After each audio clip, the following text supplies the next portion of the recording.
Thank you, everyone, for joining us here today.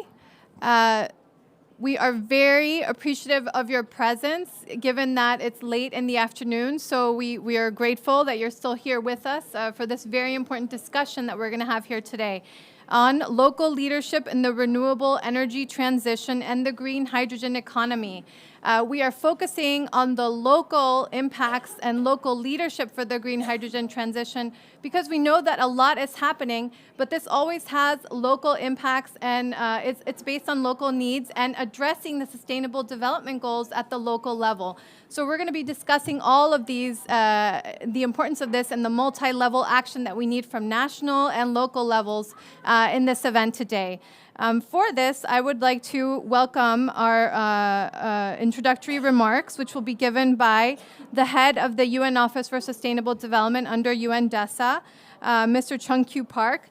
Mr. Chung-Kyu Park is the head of office for UNOSD, as I mentioned, and he has over 30 years of experience in the Ministry of Environment of the Republic of Korea, most recently as vice minister before he joined the UN. He has led initiatives in the Republic of Korea and also worked with the UN, including with the Second Committee, and on shaping things like the Partnership for Action on Green Economy. So we are very grateful for him as the head of UNOSD to have him here today. Thank you. He will kickstart our event. Thanks.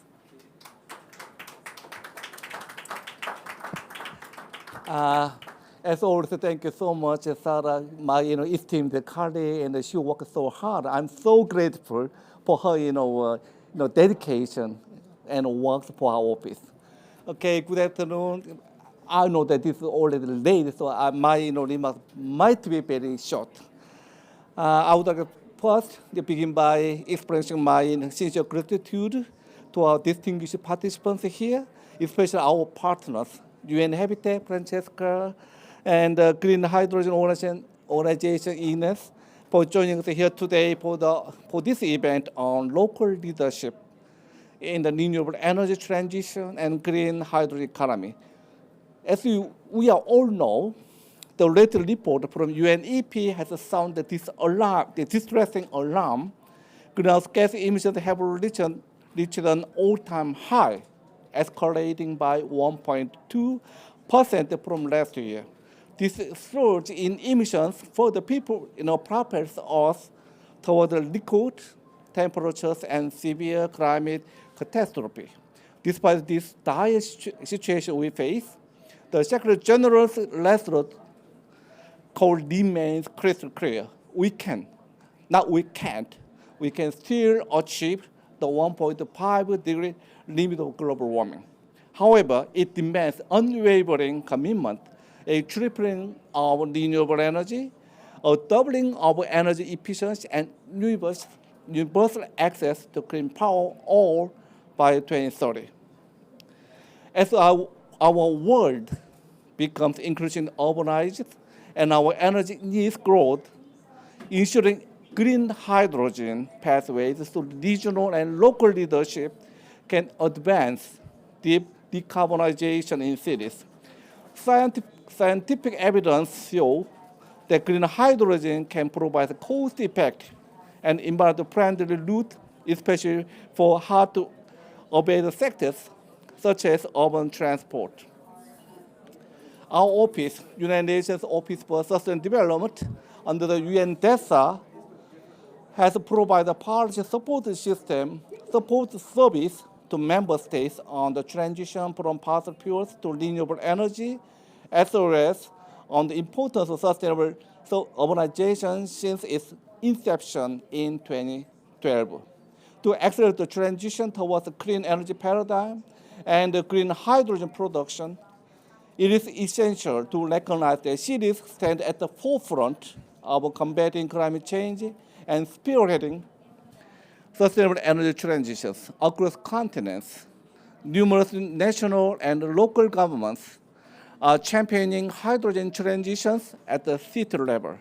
With their concentrated population, economic activity, and energy consumption, local governments have immense potential to significantly curb greenhouse gas emissions through transition to renewables and embracing the adoption of green hydrogen.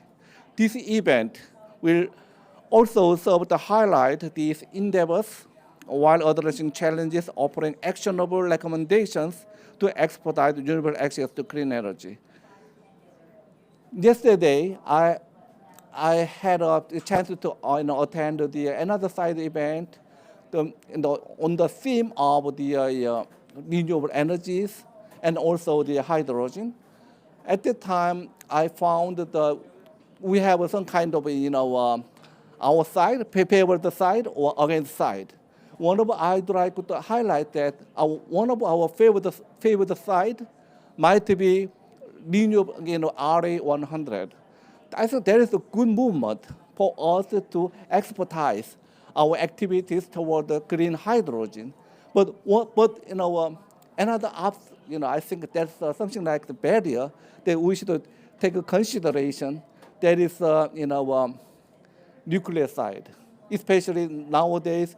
SMR, many big companies are developing the SMRs, and then if we I think within 10 years we can see the commercialized SMR reactors in some countries. It means that we have strong competitors because SMR has a tendency to provide electricity person, not the hydrogen. It means that we have a strong competitor, but still, we have a problem. We just, my colleague Minoru was just nodding to something like, some safety issue still.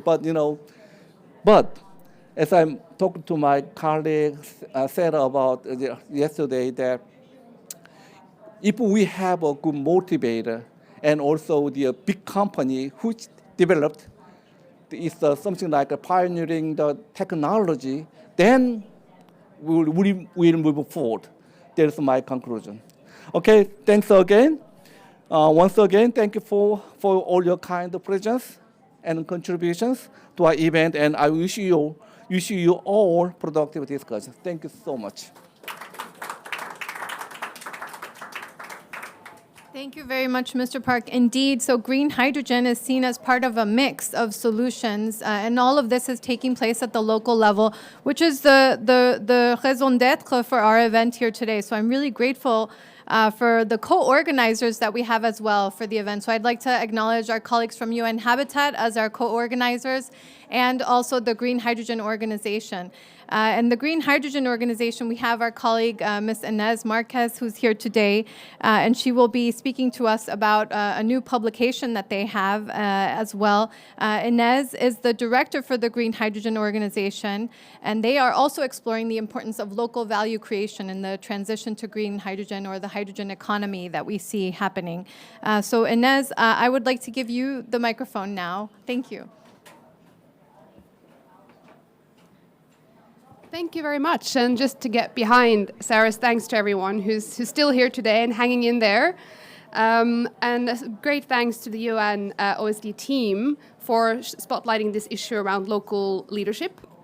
At the Green Hydrogen Organization, we have worked with state governments in Argentina, state and municipalities in India, and we really recognize the importance of local leadership in actually making the green hydrogen economy happen, both in terms of actually taking sort of national and state central level policy into practice, but also in many cases seeing local leaders going beyond and actually deciding that we want to host a green hydrogen project or we want to use green hydrogen to decarbonize our local economy. So I really appreciate that quite unique perspective, and we hope to work with many of you here to take that further.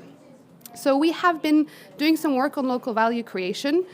We do think that this is a really key to put central of a green hydrogen economy, for it not just to be sustainable, but to have a social license in the long term and to really help realize sustainable development goals. So at the more general level, we've been looking at how green hydrogen production can contribute to increasing renewable energy access, to also increasing clean energy access to communities surrounding green hydrogen production facilities, but also importantly, green jobs and business opportunities for SMEs across the value chain. So how do we make that happen in practice? We have some hard-won, perhaps, lessons when it comes to local content in the oil, gas, and mining industry. So there are ways that we can embed local value creation requirements in legislation, in policy, in contracts. So we're trying to bring out some of those lessons in partnership with a group of law firms that we have been teaming up with as part of a project on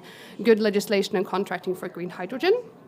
Where we're looking at procurement requirements, opportunities for technology transfer, joint ventures, training skills, and localization requirements as ways of operationalizing that opportunity for local value creation.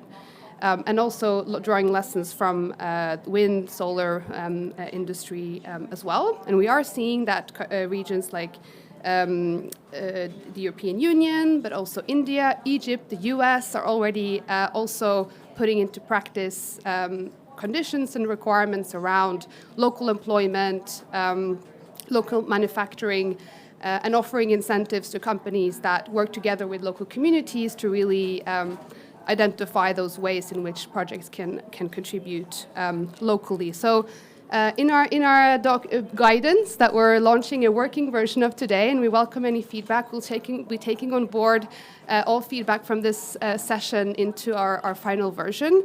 I'm happy to share that with you. Just get in touch.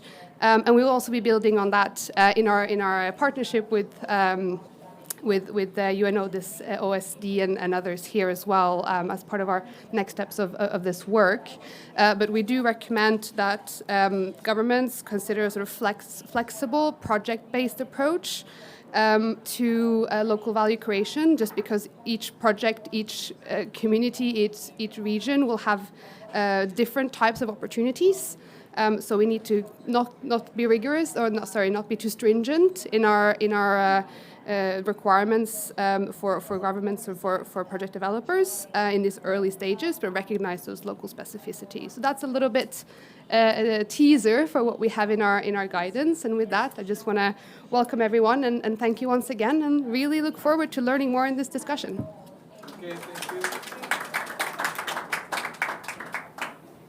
Thank you so much, Inez. And yes, thank you to the Green Hydrogen Organization. I think they're doing great work in terms of hosting and cultivating the alliances at regional level, such as the African Green Hydrogen Alliance and other discussions that need to take place for the green hydrogen transition. And so we know in the last couple days we've had many events on green hydrogen that we've seen in the agenda, but it is important to have the discussions about the practical solutions and how they occur at the local level, including for biohydrogen and how can it have more impact on the Sustainable Development Goals when we talk about those circular solutions that can happen in the green hydrogen transition as well, or biohydrogen.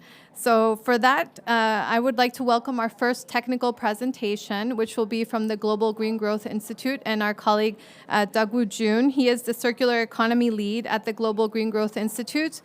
For those of you who don't know, GGGI is based in the Republic of Korea, so we are very happy to have him. He is a technical expert on these issues of circular solutions, including for biohydrogen. So Doug-Woo, the microphone is yours. Wow, very awesome introduction for me. Wow, thank you so much. Okay, I'm very happy to be here today. Yeah, so actually I did present a similar topic yesterday, and then they allow me to repeat it. But yeah, I did more as a slide regarding the hydrogen city. So my topic is about hydrogen cities toward regional green transition. So it is not only about energy transition, but also industrial transition as well. So actually, there are many cases the hydrogen city in the world, but today I want to focus on the Korean cases and because the Korean government is really eager to promote hydrogen city across the nation, and then we can learn some things and what kind of the challenges and the also benefit we can have with this hydrogen city, and in context of this hydrogen city, what kind of the role biohydrogen can do. I want to talk about this the topic today. So first, I want to introduce my institute. So the GGGI is an international organization that have the 48 in the member states. And we have the global program to support and collaborate with our partner countries. And we have the several topics on the energy, as you can see here. And one of them is the green hydrogen. And also nowadays, I'm trying to add one more the programs with the biohydrogen. So I want to introduce about the case of the Korea from now. So almost 4 years ago, only the 2019, the Korean government they make the hydrogen economy development plan, and under this plan, the Korean government they make the hydrogen city promotion strategies, as you can see in this slide. So in this slide, they emphasize hydrogen city would be very perfect test bed to have the hydrogen economy to see how it can work. So actually, the Korea has a very unique position in the hydrogen economy. They don't think only hydrogen economy as for the green energy transition. They think this one is as an opportunity to have the upgraded industry as well, because Korea doesn't have the many natural resources to make the hydrogen. So most of them they should be imported from the other countries, and also when you see the momentum of the economic growth in the Korea, actually Korea doesn't have the many natural resources. So that basically they drive economic growth with technology development and also the manufacturing industry as well. So when you have the hydrogen economy in the world, the private sector in Korea, especially manufacturing sector or energy sector, they think it would be new chance to sell their technology in the world. And the Korean government also understand this opportunity, and then the Korean government decided to promote and also to support this green hydrogen technology development from the private sector as well to take the lead in the global market. And then they found that it is a very essential to see commercial viability of this technology. How they do that? City is a very perfect test bed to see this technology can work or not. So when you look at this value chain of the hydrogen, actually the hydrogen is not about only about the production. Production is just a part of it. So I just found this picture is very, very beautiful picture. So you can see the value chain of the hydrogen, and you can see the many options there under each element of the value chain. So we think that, okay, if we have the cheap price of the green hydrogen, maybe our hydrogen economy come true. No. It is about the value chain. So when you imagine about the gas, actually when you produce the gas in the somewhere, there's also gas production, storage, transportation, and also the distribution. And there's a lot of the financing instruments and also insurance the system. If we want to sell the hydrogen, that means we need to change all of this setup. It's a very huge one. So when you see the many options in there, actually it's that the city can take the very important part of it, as I highlight in the red colors there. So the hydrogen city can take also produce the hydrogen, green hydrogen, in their city, and also they can take the transportation with the trailer trucks or the pipelines, and also the hydrogen storage is very important. And also when you see the final application, many portion of the application can be handled by the city as well. So when you take this kind of important part of this value chain in the city, you can see how the option can be integrated and connected well. So although you have the very good quality of the one part of it, but if there's inefficiency in the connection or in the integration, all of this economy efficiency gonna be low.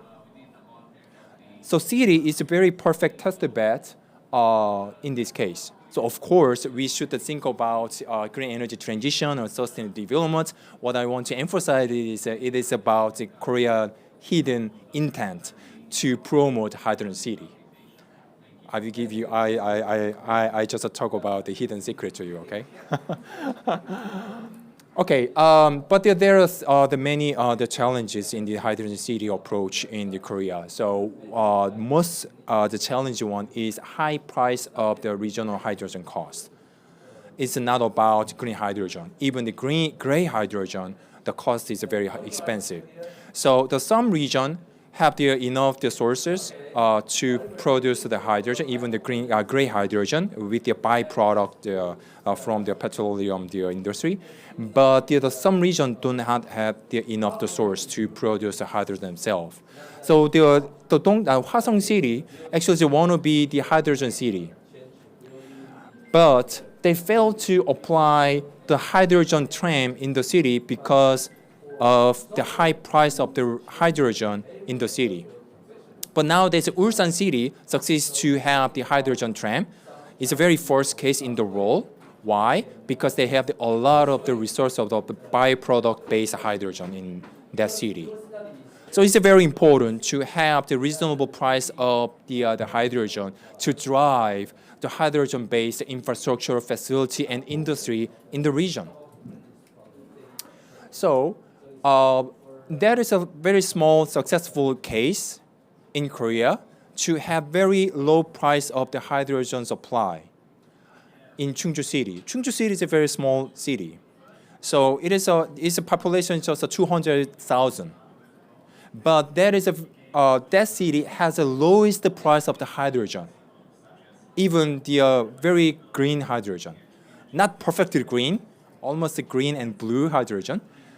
The price is almost $6 per kilogram. It's much cheaper than other regions. The average price in Korea is $10. So 30 to 40, the 40% lower.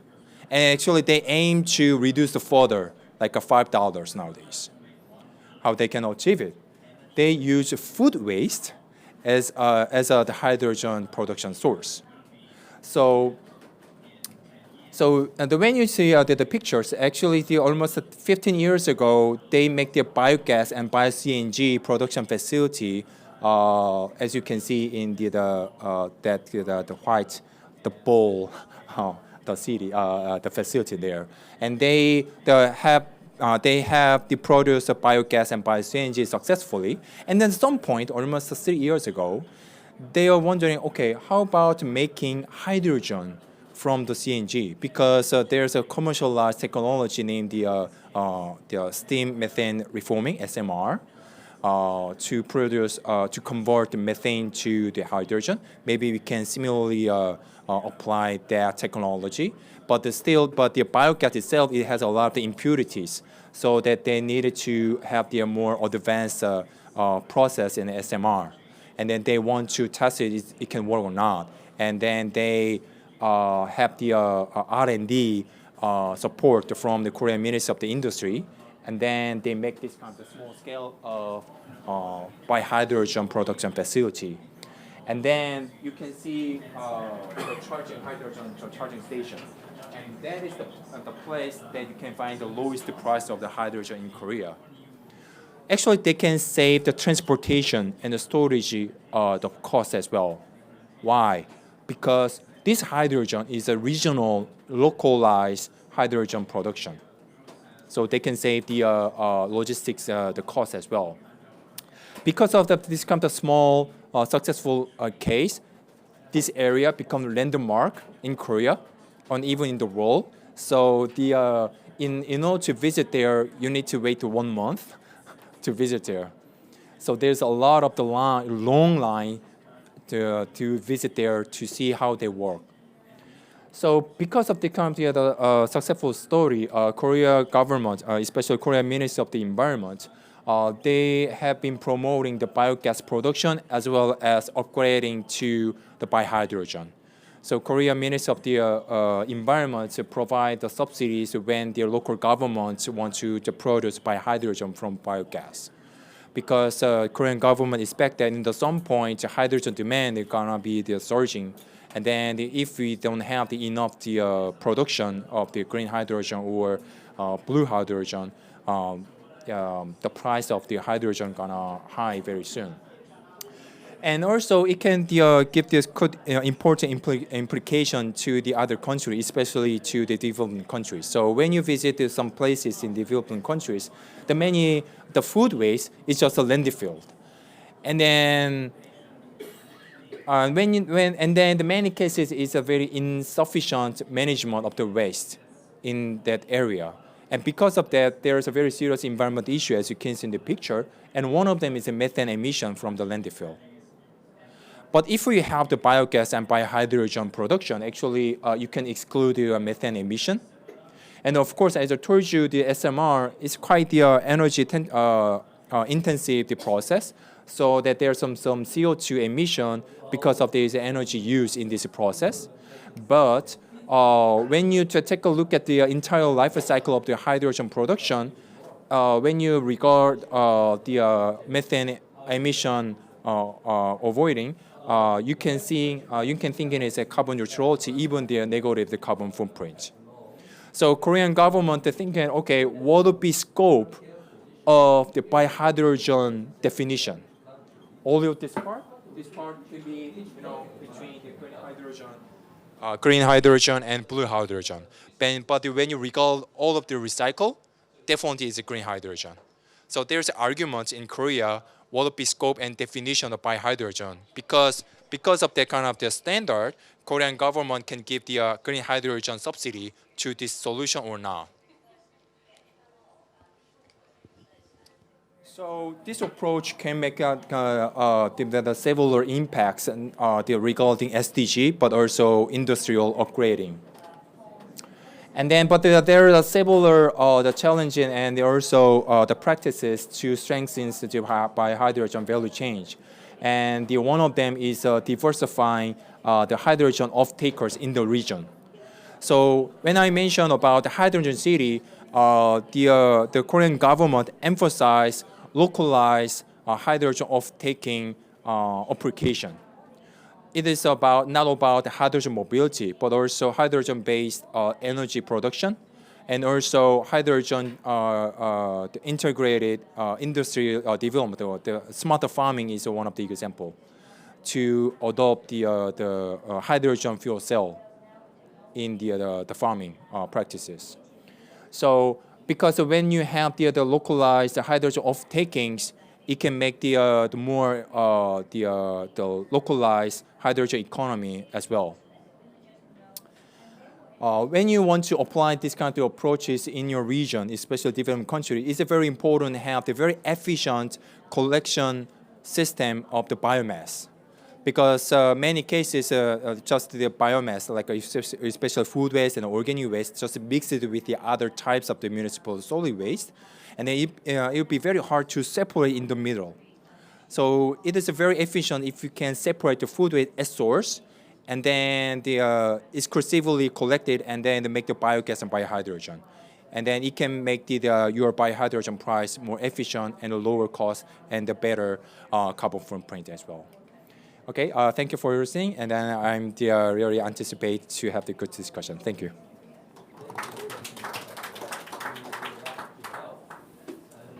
Thank you so much, Dougwoo, DJ, for this. So it's very interesting. Exactly. This is why we wanted to have the discussion, because we saw in Korea, he told me initially there was 4, and I saw 4 hydrogen cities. But then yesterday he told me actually now there's 10. So we see this emerging also in other countries where there's national level commitments to extend the scope of green hydrogen through hydrogen city strategies, including in other countries like such as India and more. So for this global scope, we wanted to invite our colleague, Mr. Rohit Sen. He is head of sustainable energy at ICLEI, World Secretariat in Bonn, and he specializes on financing the energy transition, financing NDCs, but then also specifically the renewable energy transition at city level. So Rohit, I would like to welcome you here to the microphone for our next presentation.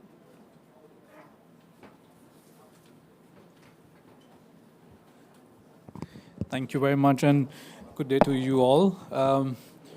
I, as she already introduced me, I work with ICLEI World Secretariat. Just briefly on ICLEI, ICLEI is a global network of more than 2,500 plus cities and regions. We work with these local and regional governments and support them for their sustainable urban development, which includes climate action, energy, finance, water, and so on.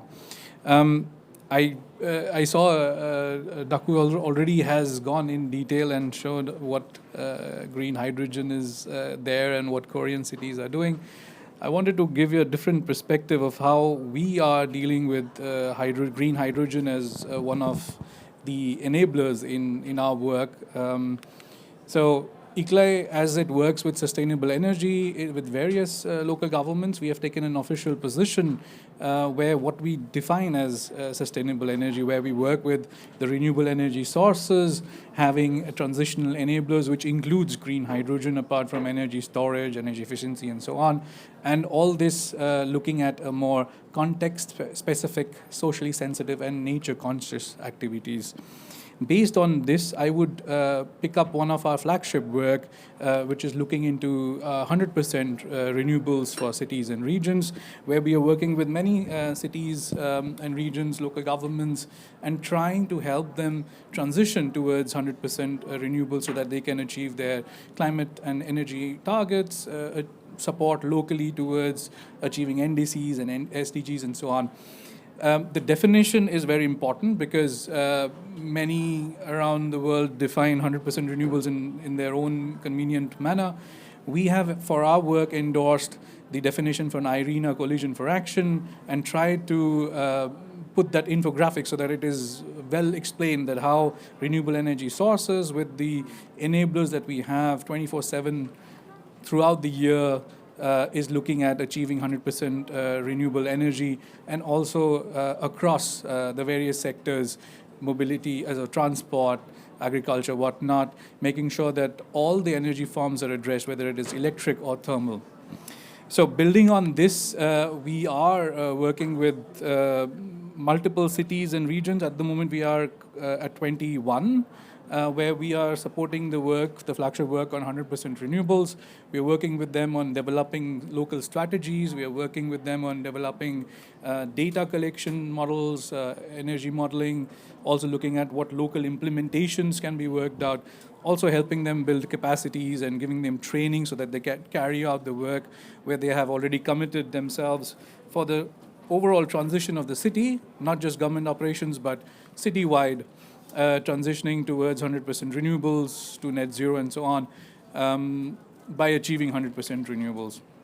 So from this, I will just pick up 3 cases that we are working in Kenya, in Argentina, and Avellaneda, just to show you that where it is coming as an important enabler, and that in future there will be projects that the city needs to get involved in. So this is the energy modeling, energy flow diagram for the city of Avellaneda in Argentina, where we worked with them from the scratch, trying to develop scenarios, looking at what the government wants, what is politically accepted, what is accepted by the citizens, based on that scenario to achieve the demand for electricity, for heating, cooling, and so on in 2050. What are the resources available, and what are the transitional enablers that are needed? And you can clearly see that hydrogen is one of the key enablers for them to achieve 100% renewables. And this would go into their local consumption of electricity as well as mobility. At the moment, we are in the phase of drawing out projects, and we have to make sure that these projects of renewable energy, whether it is wind, solar, or bio, are very well integrated with the green hydrogen production. Of course, now you will talk about whether the technology is available, whether there's economy of scale or not, but without that component of green hydrogen, this was not possible to have a scenario to achieve 100% renewables. So that's the amount of value and importance that green hydrogen has. Similarly, in Indonesia, this is a big region, set of 2 islands, West Nusa Tenggara, east of Bali. where again we have modeled from the data we have collected on the ground on what resources are available, trying to project the energy demand that they have for 2050, by which they would want to achieve 100% renewables to achieve net zero targets. And again, you can clearly see, and apologies for the picture, it's a bit small. But for cooling, heating, electricity demand, as you can see, land transport, we didn't go into looking at rail transport and shipping and all those things, but more focused to the city and the region level. Again, the amount of energy in gigawatt hour is also mentioned that needs to be delivered through green hydrogen, which would go into further into their electricity needs as well as mobility needs. So a similar example for Kisumu County in Kenya. So this, I think, just wanted to give you a background where I'm coming from before we sit for the panel discussion, that apart from looking at the national governments going ahead and having green hydrogen strategies, and there will be a need for cities to come in where they have to provide a business environment for private sector to maybe produce hydrogen. There may be piping, storage issues, zoning laws, etc. Those are there, but also for the cities themselves, for the local government themselves to transition towards 100% renewables situation, green hydrogen plays a very important enabler.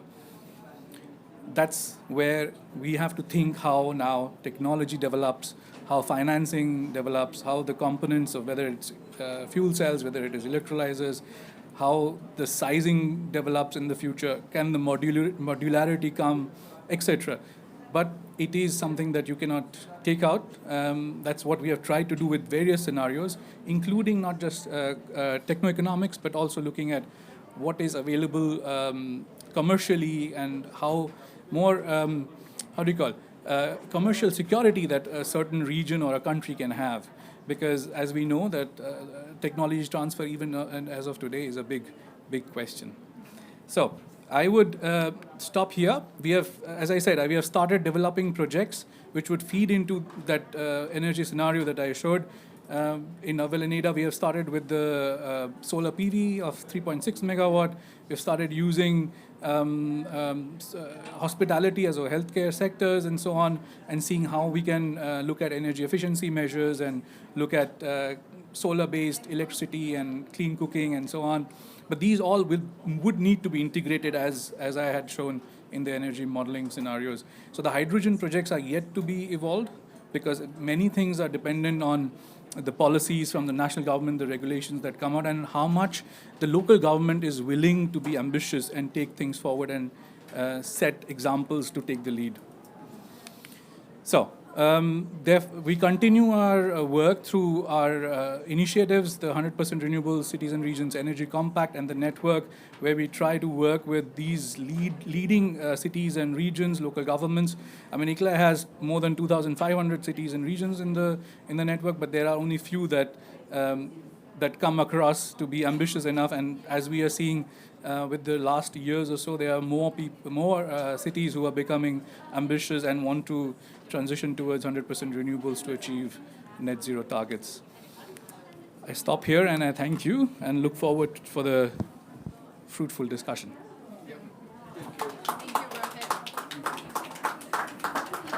Thank you so much, indeed. So I think, again, to bring it back to the perspective of the United Nations and the Sustainable Development Goals and the work that is being steered at local level, we have our colleague, Mr. Vincent Kitio. He is the lead for urban energy at UN Habitat, and then he is also representative from UN Habitat to UN Energy. So, Vincent, you can mention what UN Energy is, but it is a great pleasure to have him here today as our representative for UN Habitat, which is our co-organizer for the event, as I mentioned. So, Vincent, the microphone is yours.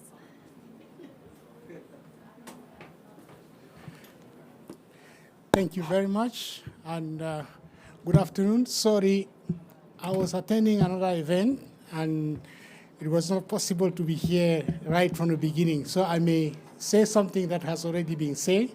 Otherwise, I just want to say that it's really a great pleasure to be invited, to be also a co-partner of organizing this site event. Just to mention that the issue of energy access is terribly very high, particularly in developing countries. I mean, we still have millions, 660 million people globally that are still without access to energy. And this is also reducing their chances of moving out from poverty. This is also reducing the chances of these countries from embarking in industrialization, because access to energy means a lot of things. It's not just improving the living condition, but it's also related to the livelihood and also economic development. So it's very important. So the UN Energy, in the UN Energy is a conglomeration of different UN agencies that are all working on energy issue, because energy being a cross-cutting issue, the UN thought that it was not good to have just one agency dedicated to energy issue, but asking all other agencies. For example, you have UNDP that has a lot of projects on energy. UN Habitat also have a project on energy, for example, in the building, energy efficiency in building, and also since UN Habitat is responsible of local authority, we are also helping municipality to initiate energy project, development project at the city level, a renewable energy project. We are also promoting energy efficiency. ARENA is also one of the members, so it's the World Bank, UNIDO, so we have, I think, 16 members, UN agencies that are all working on energy aspect, somehow on industry, on research, and also on development, and also project in development. I just wanted to, my intervention was really to re-emphasize the importance of investing on energy and to make energy cheaper, affordable, accessible, so that people can really use it to solve their daily activity, because energy means a lot of things. With energy, you can pump water. With energy, you can run hospital. You can cool vaccine. You can also conserve food. So it's really energy is like someone say it's like the blood of the economy. No, so without it, it's become very difficult. So, like I mentioned, from 2010 up to 2020, there have been an increased access to energy, but this access has not reduced the amount of people that are still today without access to electricity, which I mentioned 660.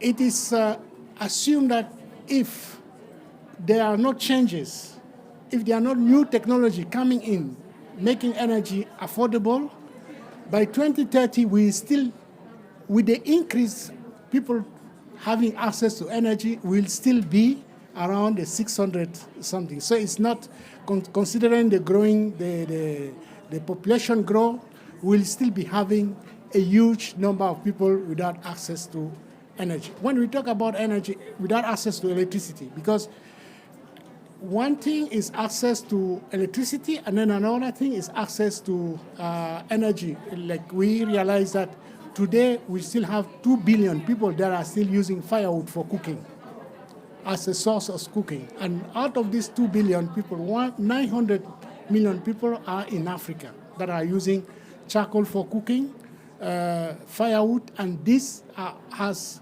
huge consequences on the environment, because they are deforestation, they are contributing to deforestation. They are also using firewood, also have indoor air pollution. And then our sister agency,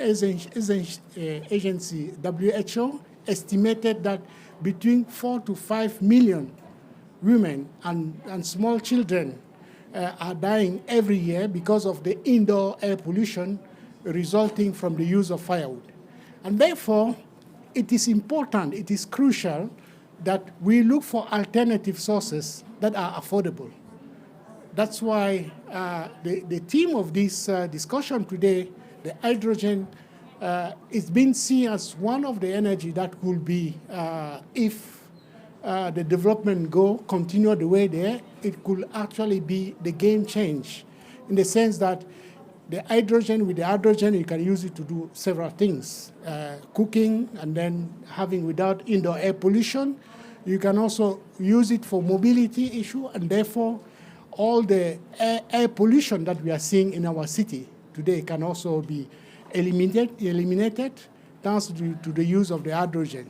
But of course, we know that this is a technology with a lot of hope, but we need to also invest a lot on the development, on the research and development, and this is really where the key issue is.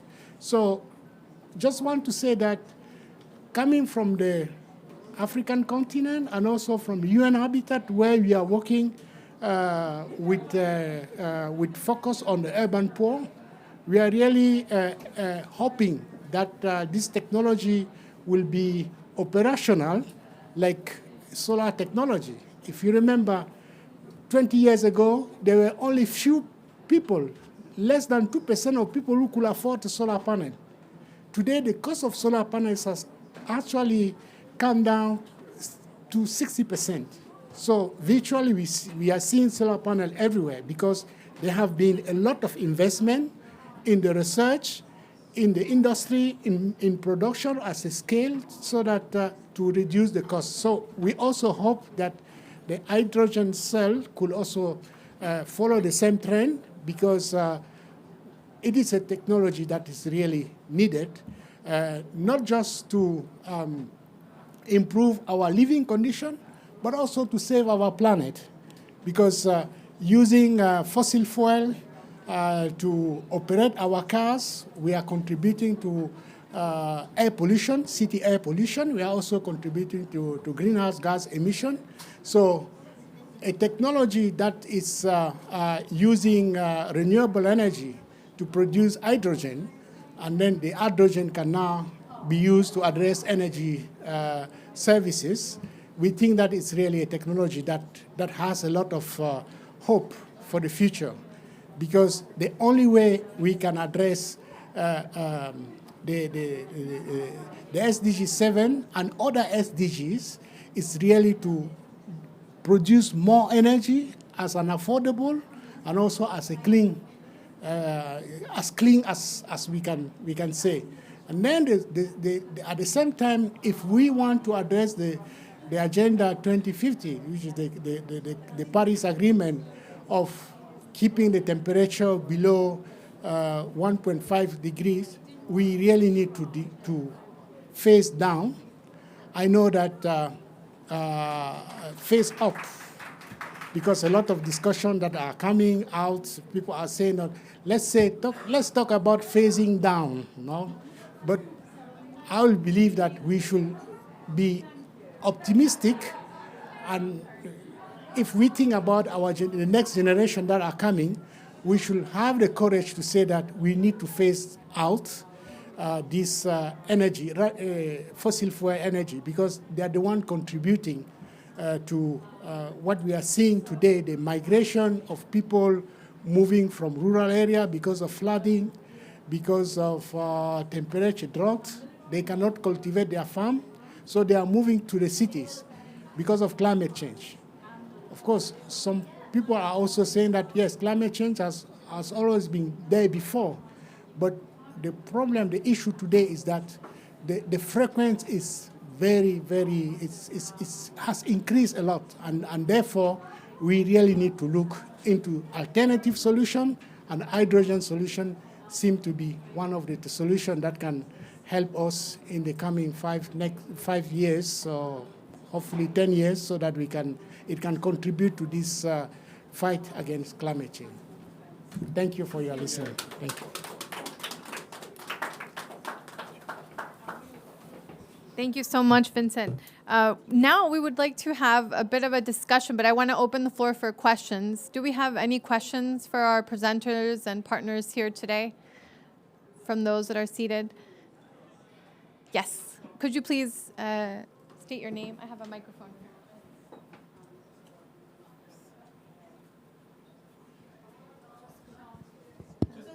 It's working. Okay, hi everyone. I'm Karine Buma. I'm from ICLI Africa, and I'm actually working with Rohit's team on the 100% RE project. And like he mentioned, we develop renewable energy transition pathways and a roadmap for the cities that we are working with.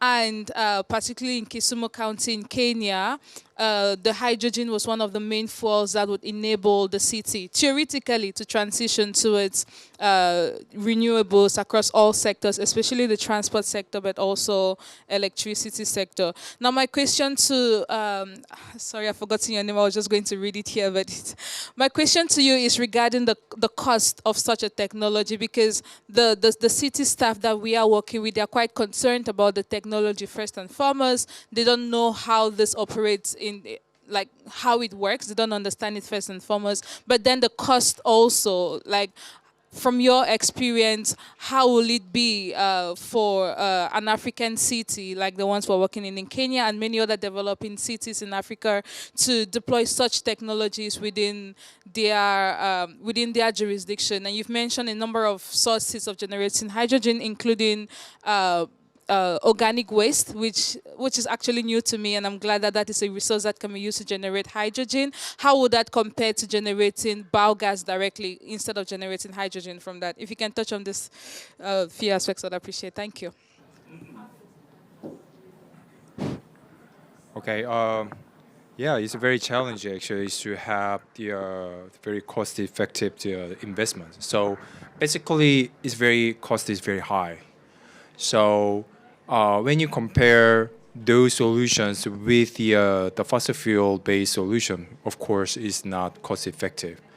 So, and that's why the local governments have almost 50% of the subsidy from the central government. So when they have this kind of solution, and then they should match the 50%.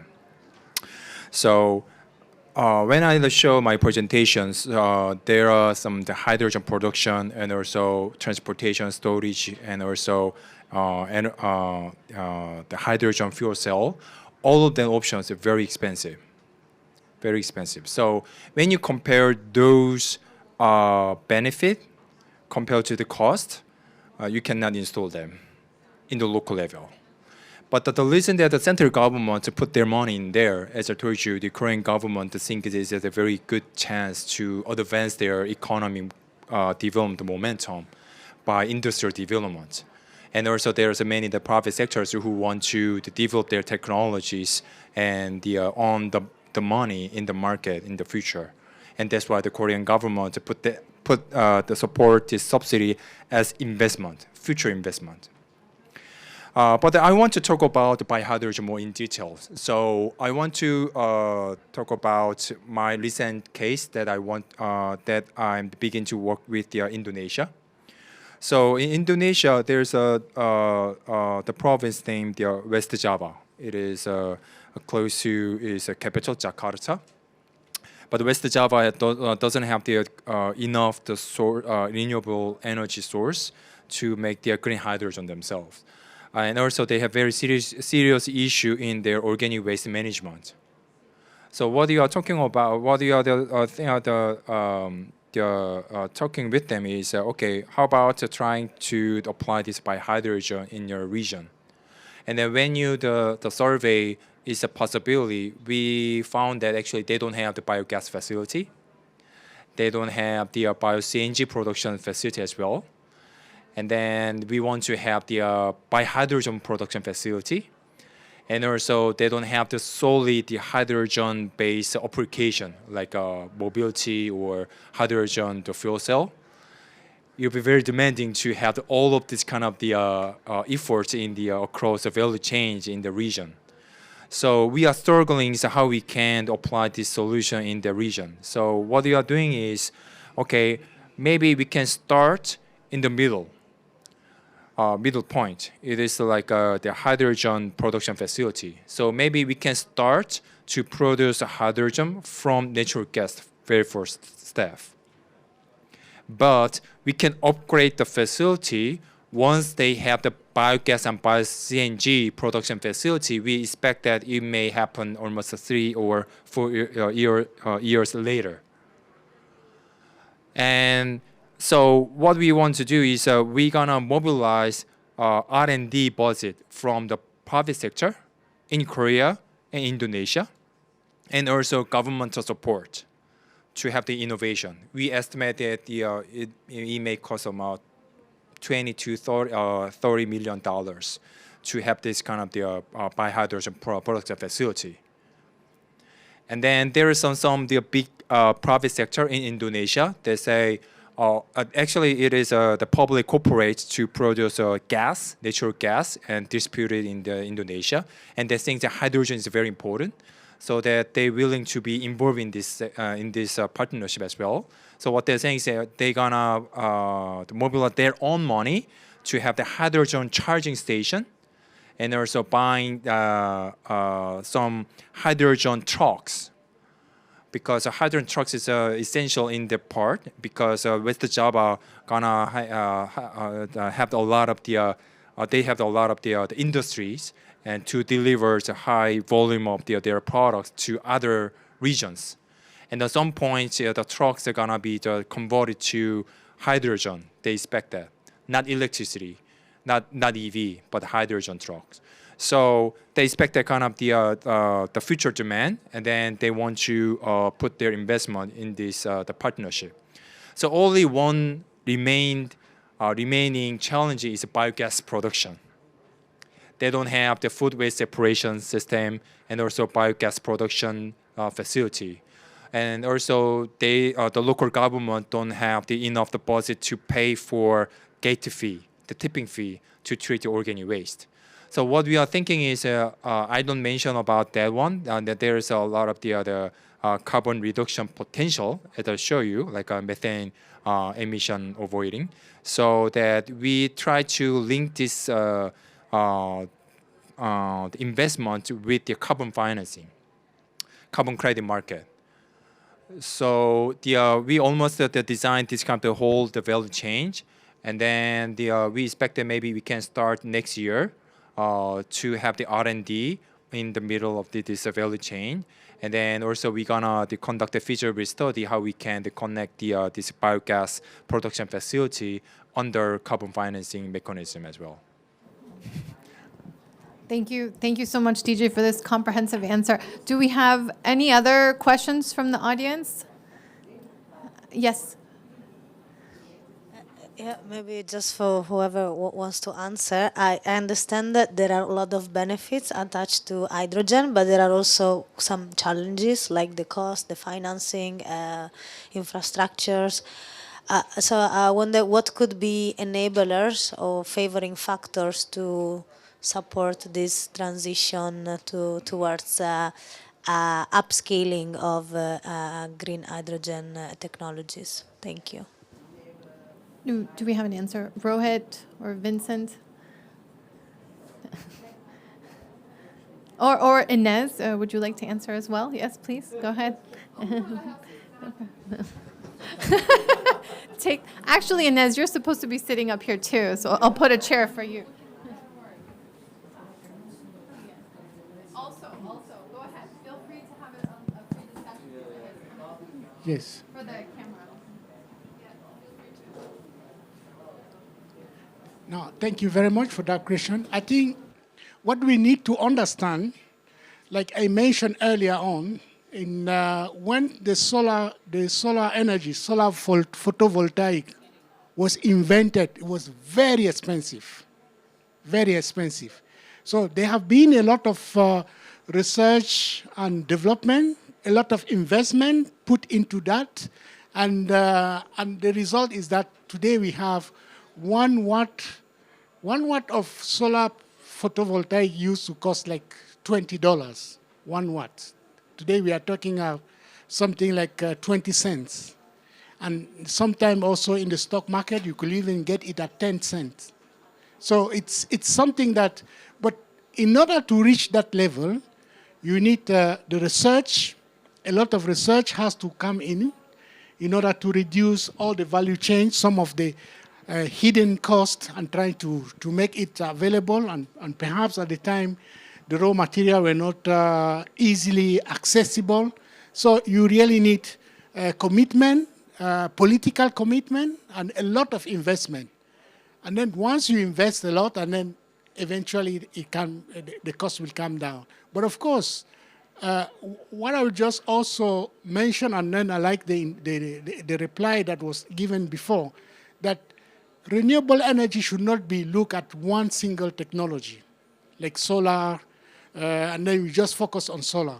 We need to try to, because it's renewable energy is intermittent. Sometimes you have sun, sometimes sun is not there, sometimes you have wind, sometimes it's not there. The waste, the organic waste can be there, cannot be there. So you really need to invest and have a variety of all these elements, including also hydro, because we are also seeing a lot of environmental damages that those an hydro power dam they are bringing. So my recommendation is that we should encourage government to put in investment, to continue investing on this, because the more they invest, the lower the cost will come in future. And it should not be put aside because of very expensive, but we really need to continue with the investment, with the research, and also encourage more researchers to come into the business so that we can reduce the costs, because it really seems to be a technology that can address several things at the same time. Because the fuel cell, the hydrogen cells, they are also, once they are produced, they are also very easy to use to generate energy for energy uses.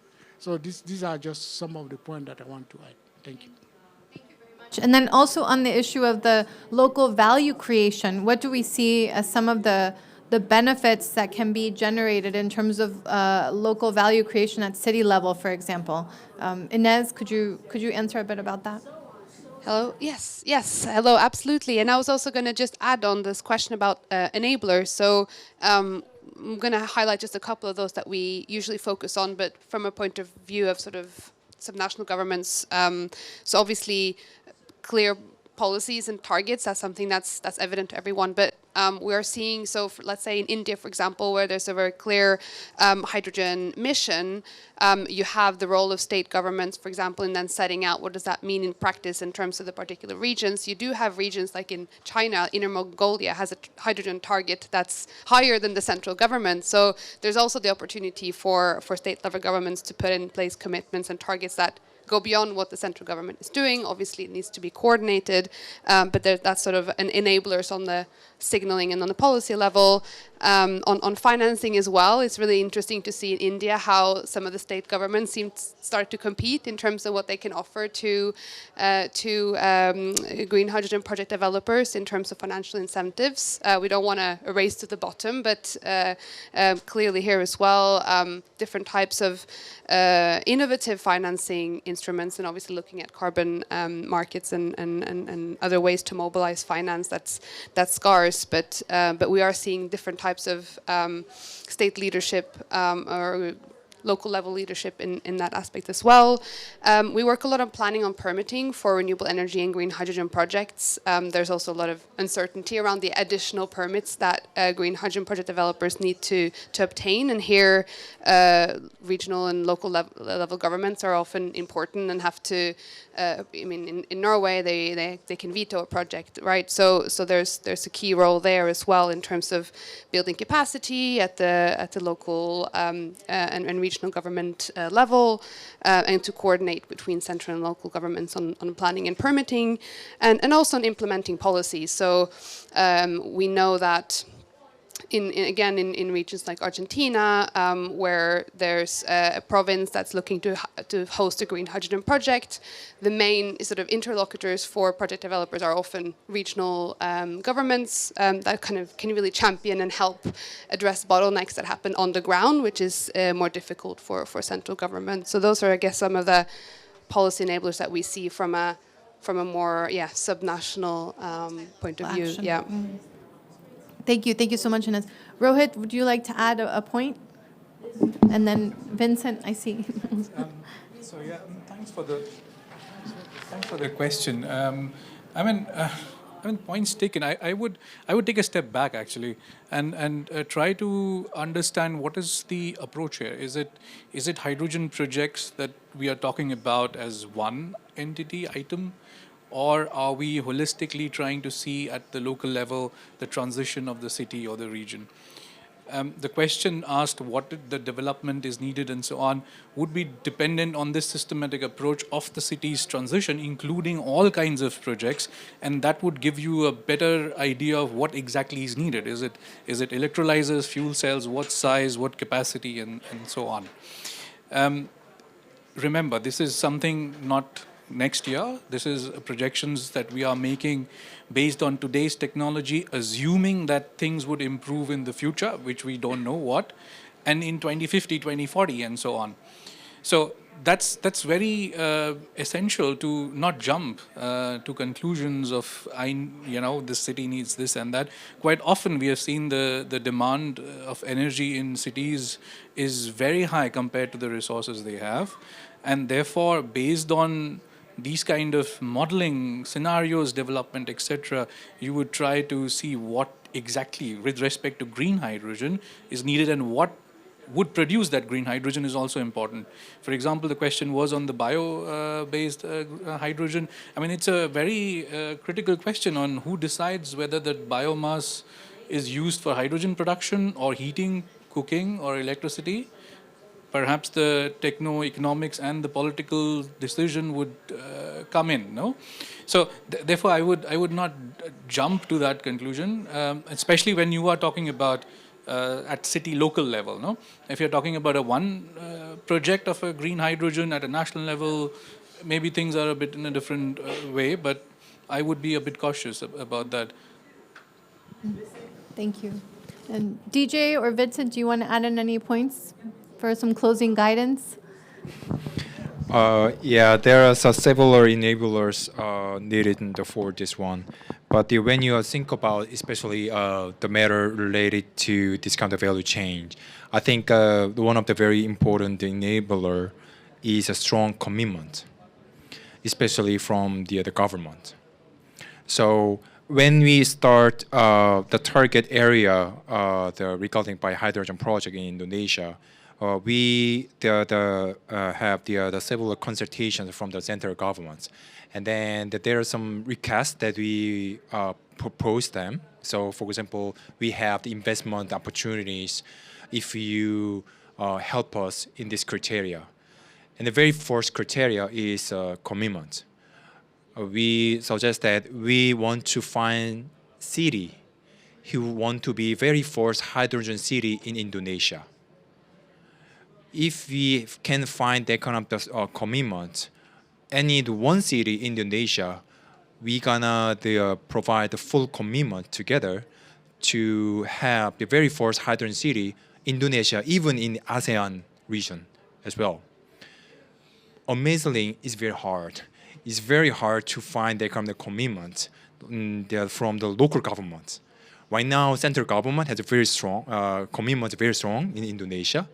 But the local government do not fully understand yet, is the benefit and also opportunities of this hydrogen economy. They think it is just a very expensive version of the green energy, and why they put their money in there. So that we are thinking that the next year maybe we can just support that region to have their green hydrogen economic development master plan in the region. The Indonesia doesn't have any regional level of the hydrogen economic development roadmap or master plan yet. So that we are thinking of maybe we can try to have this master plan, what kind of the hydrogen production sources they may have, and then also investment opportunities, and then also what kind of the industrial development opportunities that region they may have. And based on that kind of the master plan, they may have the better commitments. Okay, we're gonna involve in this partnership as well. So I think the commitment is one of the very important enablers to have the strengthening the value chain of the green hydrogen or hydrogen economy. Thank you. Thank you so much. So the commitment from the national level and then also the local level, the multi-level action that we need. So multi-level leadership and governance is really central. Thank you. Vincent or Rohit, do you want to add a point? With all due respect, I beg to differ. I wanted to come back to that because I mean the question is to become hydrogen city, or are we looking to become climate neutral or net zero? That's the correct question. We should put it.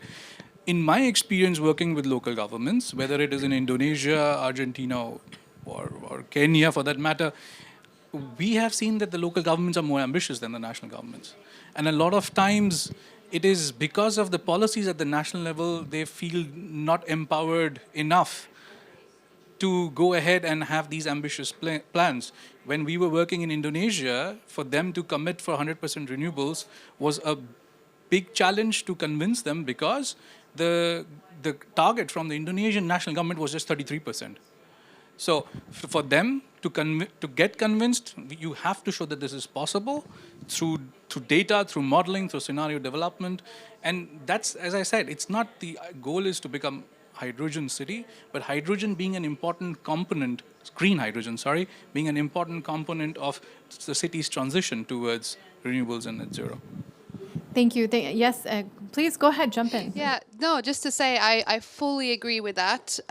It's part of a lot of discussions we've had this week, which is we keep saying we're not here to use hydrogen, we're here to reduce emissions. And it's not always hydrogen that's solution. And especially at the kind of, and I'm being challenged to think about this in a bit different way because we usually work with large scale, green hydrogen production and looking at how these type of projects can benefit local communities, because that's really sort of where the kind of scale we're talking about at the moment in terms of what's economic. And obviously there's not all solutions that will work in terms of, let's say, transportation or heating, or that where hydrogen might be the best option, where electrification makes more sense. So yeah, just to say, fully agree with that point, and that resonates a lot. Thank you so much. And indeed, Vincent, you mentioned 4 out of 5 people still lack access to energy, right? And those are in Africa, in sub-Saharan Africa specifically, more than 600 million. So could you give us a closing point here, Vincent? No, thank you very much. Before giving my closing point, I just also wanted to say that I think we are here at COP because the target is clear. We are countries, national government, local government are all encouraged to set clear target. When are they going to achieve their net zero carbon or carbon neutral economy? We have been hearing different cities committed to reach net carbon city by 2030. Some are 2035, some are 2040. Even I think one country also mentioned that they will reach net zero carbon by 2060. So how are we going to reach that target?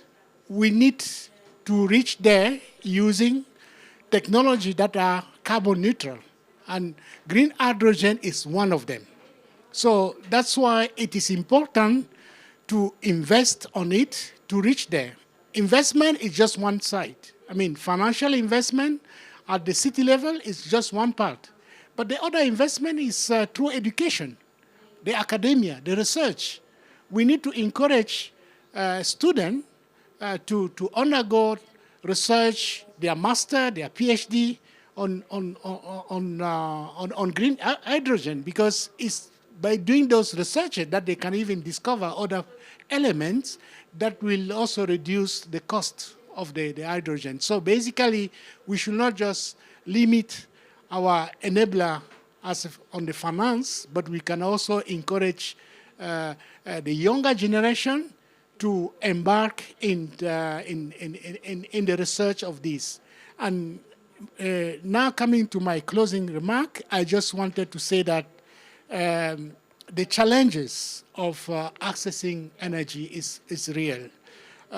During the high-level political forum that took place back in July this year, it was really clear. The Secretary General stated that we are not on track to achieve SDG 7, that is access to energy. We are not going to make it if we continue with business as usual. We really need to make effort in investing in clean energy, in also trying to put in place enabling policy that can allow people to have access to energy, because without access to energy, it will be difficult to fight poverty. It will be difficult to fight unemployment, because energy is also is a fuel of the industry. So we need energy to do or to transform that. And unfortunately, 80% of the global population without access to energy are in Africa, in sub-Saharan Africa. More effort needs to be put on it. Today, in Southeast Asia, we are talking about 40 million people without access to electricity. So we really need to look for solutions that can contribute, so that in 2030 we are able to sort of somehow have some improvement, because so far, after we are midway we are just 6 years to reach the target 2030. But a lot of this target will not be achieved. Even in the housing sector, because coming from UN Habitat, we, in sub-Saharan Africa, for example, we have a deficit of housing of 160 million people that are without housing. And energy will also play a major role, because the reason why houses today are not affordable is the high cost of energy that is put in it. So it is very important to look for solutions that can make energy affordable, because it can help us address most of the SDG goals that are there, and also to achieve even access to water. You need energy. Without it, it's not possible. So hydrogen, green hydrogen, I can just say that is welcome. Let's embrace it. Let's encourage it. Let's make sure that it can be seen as holistic. Let's use an holistic approach to all help those who are working in it at the moment, and then make sure that in future we could have another energy that is cheaper. So. Thank you. Thank you so much, Vincent, and thank you to our presenters here today. Our focus on localizing the SDGs going forward, that's what we're going to continue with, and exactly the renewable energy transition and aiming for energy efficiency in all of this. So we really are grateful to the Ministry of Environment of the Republic of Korea for their support. Electrification, mass electrification was a precursor for inclusive growth there. So that's the lesson learned that we have, and we're grateful for your support. And then we're also grateful for your attendance here today, staying with us so late. So thank you to all. A round of applause as we close. Thanks.